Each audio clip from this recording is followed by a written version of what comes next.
कल के लेक्चर में हमने डिस्कस किया था properties of RNA, different types of RNA and functions of different types of RNA molecules. अगर आप इस पिक्चर को देखें तो ये पिक्चर समराइज कर रही है जो हम इससे पहले पढ़ चुके हैं। यानी इस एक पिक्चर को देखने से आपका कल का जो सारा लेक्चर है उसका रिकैप हो रहा है। कैसे रिकैप हो रहा है? सबसे पहली बात तो ये कि हमने कहा था कि आरएनए इज अ पॉलीन्यूक्लियोटाइड। ये देखिए जी, आरएनए पॉलीन्यूक्लियोटाइड है और सिंगल स्ट्रैंडेड स्ट्रक्चर है, सिंगल स्ट्रैंड है ये आरएनए का। और इसके अंदर जो मौजूद है बेसिस हैं, बेसिकली इसके अंदर ये जो, क्योंकि ये पॉलीन्यूक्लियोटाइड है तो पॉलीन्यूक्लियोटाइड में it is made up of nucleotides, it is made up of many nucleotide unit. तो अगर हम इस न्यूक्लियोटाइड यूनिट को चेक करते हैं तो इसके अंदर हमें 3 फर्दर मॉलिक्यूल्स नजर आते हैं, जिसमें से एक है शुगर जो कि डी राइबोज है। इसके साथ उस डी राइबोज शुगर के साथ अटैच है नाइट्रोजन बेस, और इसके साथ इसके कार्बन नंबर 3 पर मोस्टली अटैच होगा। यहाँ पर आप देखिए कार्बन नंबर 5 के साथ इसके साथ अटैच होगा फॉस्फेट ग्रुप। अब इसके अंदर जो सारे के सारे न्यूक्लियोटाइड्स हैं आरएनए में, तो सारे के सारे राइबोन्यूक्लियोटाइड्स हैं क्योंकि उनके अंदर राइबोज शुगर प्रेजेंट है। ये सारे न्यूक्लियोटाइड्स एक दूसरे से डिफरेंट होते हैं only due to presence of their nitrogen base. और there are 4 types of nitrogenous bases present in RNA. जो दो हैं वो है purines, adenine and guanine purine में आती हैं, और ये सिंगल रिंग है। और इसी तरह से साइटोसिन और यूरासिल ये पिरिमिडीन बेसिस हैं, और साइटोसिन और यूरासिल पिरिमिडीन बेसिस हैं और इनमें सिंगल रिंग स्ट्रक्चर है। एक तो हमने ये पढ़ा था। सेकंड आप हमने ये पढ़ा था कि जो दोनों राइबोन्यूक्लियोटाइड्स हैं वो फॉस्फोडाइस्टर बॉन्ड की वजह से एक दूसरे के साथ अटैच होते हैं। तो ये देखें जो फॉस्फेट ग्रुप है 5 कार्बन के साथ जो अटैच है वो यहाँ पर 3 कार्बन के साथ जो OH प्रेजेंट था उसके साथ एस्टर बॉन्डिंग कर रहा है, और ये फॉस्फेट 2 राइबोस को भी कनेक्ट कर रहा है। और आप ये देखिए कि यहाँ पर इसने 2 एस्टर लिंकेज बनाए हैं, एक यहाँ पर और एक यहाँ पर।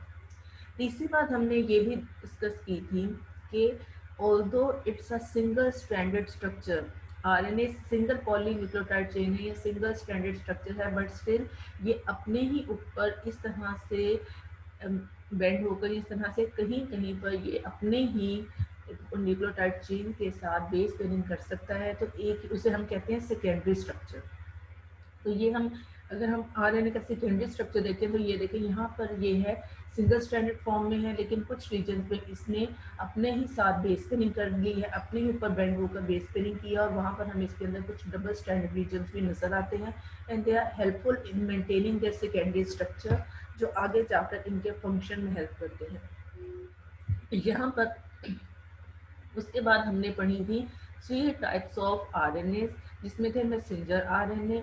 मैसेंजर आरएनए क्या करता है, ये कैरी करता है मैसेज प्रोटीन सिंथेसिस के लिए। और मैसेंजर आरएनए पे जो 3 बेसिस का सीक्वेंस है, इट स्टैंड्स फॉर और it code for 1 amino acid, इसको हम कोडॉन कहते हैं। यानी ये मैसेज कैरी करता है कि क्या सीक्वेंस होगा अमाइनो एसिड का पॉलीपेप्टाइड चेन में। एक हमने पढ़ा था ribosomal RNA. Ribosomal RNA is a part of ribosomes, और ribosomes are sites for protein synthesis. और थर्ड टाइप है ट्रांसफर आरएनए। ट्रांसफर आरएनए का क्या काम है, हर अमाइनो एसिड के लिए एक डिफरेंट ट्रांसफर आरएनए है।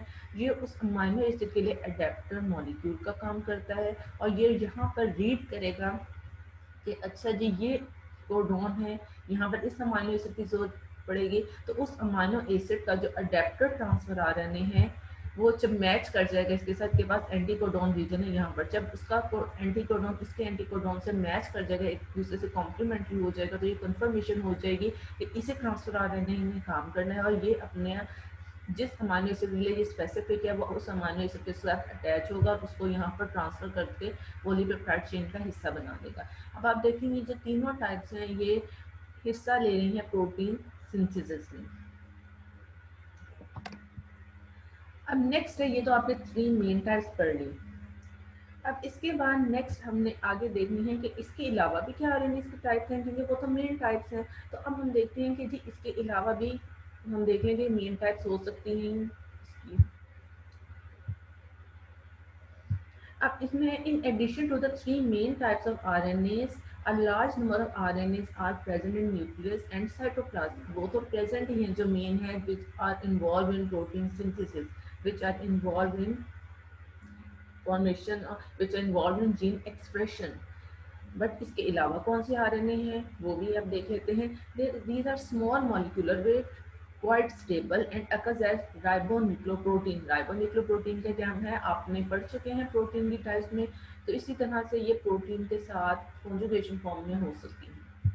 These RNAs appears to have a significant role in regulation of gene function and messenger RNA processing. हम पहले पढ़ भी चुके हैं ना मैसेंजर आरएनए प्रोसेसिंग क्या होती है, कि चेन मैचुरेशन होती है, वो ट्रांसफर होता है न्यूक्लियस से साइटोप्लाज्म में. तो क्या है कि ये जीन फंक्शन और मैसेंजर आरएनए के प्रोसेसिंग में ये इंपॉर्टेंट रोल प्ले करती हैं. नेक्स्ट है राइबोजाइम. अगर आप इस वर्ड को देखें तो आपको पता चल जाएगा कि ये दो वर्ड्स का कॉम्बिनेशन है, राइबो एंजाइम. जाइम्स वर्ड कहाँ से लिया गया है, एंजाइम्स का, एंजाइम से लिया गया है. और राइबो किससे लिया गया है, राइबो न्यूक्लिक एसिड से. तो ये कंबाइन बन गया राइबोजाइम्स. और नाम से क्या पता चलता है इससे, यानी ये कुछ ऐसे राइबो न्यूक्लियोटाइड से ऐसे राइबो पॉलीन्यूक्लियोटाइड चेन भी हो सकती हैं, राइबोन्यूक्लिक एसिड्स हो सकते हैं जो एंजाइम्स का फंक्शन करें. Mean ribozymes are RNA molecules possessing enzymatic properties that often have RNA as their substrate. Substrate क्या होता है जिस पे एंजाइम काम करता है. तो एंजाइम्स पहले तो हम यही समझते थे ना कि जिस सारे के सारे enzymes in all enzymes are protein in nature. But अब हमें पता चल रहा है कि although most of enzymes are protein in nature, but कुछ ऐसे भी हैं जहाँ जो आरएनए नेचर के हैं और वो आरएनए मॉलिक्यूल एंजाइमेटिक प्रॉपर्टीज रखते हैं, वो भी एज एंजाइम काम कर लेते हैं. और मोस्टली उनका सबस्ट्रेट क्या होगा, उनका सबस्ट्रेट भी आरएनए ही होगा. सो इस तरह से जो दूसरी टाइप से आरएनए है, मैसेंजर आरएनए, ट्रांसफर आरएनए और राइबोसोमल आरएनए के अलावा भी कुछ स्मॉल मॉलिक्यूलर वेट वाले आरएनए होंगे जो हेल्प करेंगे एंजाइमेटिक प्रोसेसेस में या जीन एक्सप्रेशन में. अब वो सब भी आपने पढ़ लिया. अब नेक्स्ट आ जाता है अदर प्रॉपर्टीज ऑफ आरएनए. बाकी तो हमने हर आरएनए की प्रॉपर्टीज सेपरेटली पढ़ ली हैं. अब इसके अलावा भी क्या कोई प्रॉपर्टीज हैं वो भी देख लेते हैं. RNA forms in the nucleus and then moves into the specialized regions of the cytoplasm depending on the type of RNA formed. यानी न्यूक्लियस में बन रहे हैं या न्यूक्लियस में बन रहे हैं. ठीक है, इनकी साइट्स है ना, न्यूक्लियस में भी बन सकते हैं, यानी कुछ आरएनए की टाइप्स हैं वो वहाँ पर सिंथेसाइज हो रही हैं. अब जब ये बन वहाँ पर रहे हैं या न्यूक्लियस के अंदर मैसेंजर आरएनए बन रहा है, तो उसके बाद ये इनकी जब फर्दर प्रोसेसिंग हो जाती है जिसको हम कहते हैं post transcriptional changes. Mean RNA में मॉडिफिकेशन होती हैं ट्रांसक्रिप्शन के बाद, उसे हम कहते हैं पोस्ट ट्रांसक्रिप्शनल चेंजेस. वो जब उनमें हो जाती हैं then they move towards the cytoplasm. अब आप ये बात भी इसमें देखें कि सारे के सारे आरएनए बनते तो डीएनए से हैं. तो असल में ये हम इसको इस तरह से भी कंसिडर कर सकते हैं कि डीएनए एक तरह से बॉस है जो अपने ऑफिस में बैठा हुआ है, और आरएनए जो है वो उसका मैसेज लेकर या उसके ऑर्डर लेकर साइटोप्लाज्म में आते हैं और फिर उसके मुताबिक ये सारे मैटर्स को डील करते हैं. अब ये आरएनए आ जाएंगे. अब जैसे इनकी टाइप है उसके अकॉर्डिंग ये मूव कर देंगे. लाइक अगर ये राइबोसोमल आरएनए है तो ये जाके राइबोसोम प्रोटीन के साथ मिक्स होकर राइबोप्रोटीन या राइबोसोम प्रोटीन के साथ मिलकर राइबोसोम्स बना देंगे. ट्रांसफर आरएनए है तो जाकर ये उस जगह चले जाएंगे, ये अपने अमाइनो एसिड्स के साथ उसको यानी अडेप्टर मॉलिक्यूल का काम करेंगे अमाइनो एसिड्स के लिए. और अगर ये मैसेंजर आरएनए है तो ये मूव कर जाएगा टूवर्ड्स राइबोसोम, जहाँ पर ये यूज होगा ट्रांसलेशन प्रोसेस में. ट्रांसलेशन क्या होती है, मॉलिक्यूल सेल के अंदर ट्रांसलेशन क्या है कि उसमें मैसेंजर आरएनए से कोडिंग यूज करके, उसकी कोडेड लैंग्वेज यूज करके पॉलीपेप्टाइड चेन बनती है. RNA containing a ribose sugar is more reactive than DNA and is not stable in alkaline conditions. RNA's large helical grooves mean it is more easily subjected to attack by enzymes. आपने देखा इसका helical structure है, हमने picture में देखा था, इसमें grooves भी बन रही हैं, तो इसकी वजह से इस पे एंजाइम ज़्यादा इजीली अटैक कर सकते हैं. और सेकेंडली ये अल्कलाइन कंडीशन में भी स्टेबल नहीं होगा क्योंकि ज़्यादा रिएक्टिव है राइबोज शुगर में as compare to deoxyribose. DNA strands are continuously made, broken down and reuse. ये भी देखिए बड़ा इसका इम्पोर्टेंट फीचर है कि ये बनते भी हैं, टूटते भी हैं अकॉर्डिंगली, और इसके बाद उसके बाद दोबारा रीयूज भी होते हैं। RNA is more resistant to damage from UV light than DNA.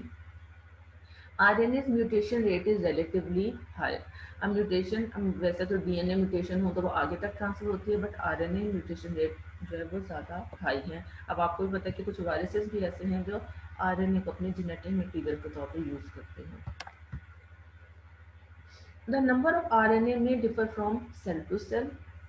अब ये देखेंगे जो सेल्स ज़्यादा एक्टिव हैं, जिनमें ज़्यादा ग्रोथ हो रही है, या जो सेल किसी खास पर्टिकुलर प्रोटीन बनाने के में ज़्यादा एक्टिव हैं, वहाँ पर उसका मैसेंजर आरएनए ज़्यादा होगा। हम एग्जांपल ले लेते हैं वो सेल पेंक्रियाज में जो कि बना रहे हैं इंसुलिन, तो वहाँ पर हम देखेंगे कि उस वहाँ पर इंसुलिन, क्योंकि वो स्पेशलाइज्ड है इंसुलिन बनाने के, तो वहाँ पर इंसुलिन बनाने के लिए जो मैसेंजर आरएनए उसकी कंसंट्रेशन ज़्यादा होगी, वो मैसेंजर आरएनए वहाँ पर ज़्यादा होंगे, क्योंकि हर प्रोटीन हर सेल में नहीं बनती।